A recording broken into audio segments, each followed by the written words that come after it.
பிரியமான இளையோரே, கவனமாக கேளுங்கள். இளையோரை வஞ்சிக்க வஞ்சிக்கும் சாத்தான் கட்டவிழ்க்கப்பட்டிருக்கிறான். இளையோரை வஞ்சிப்பதே அவன் பணியாக இருக்கின்றது. ஆகவே பிரியமானவர்களே, சாத்தான் வலையில் விழுந்து விடாதபடி எந்நேரமும் இரவும் பகலும் இறைவார்த்தை வாசித்து தியானம் செய்யுங்கள். அப்பொழுது சோதனையில் விழாதிருக்க வல்லமை கிடைக்கும்.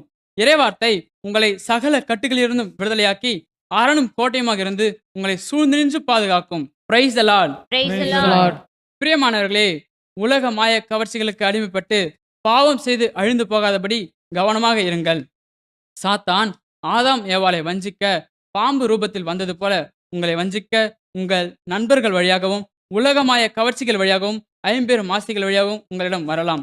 உங்கள் நண்பர்கள் உங்களை குடிக்கவும் போதை மருந்துகளை உபயோகிக்கவும் திருடவும் பொய் சொல்லவும் லவ் பண்ணவும் உங்களை அழைக்கலாம்.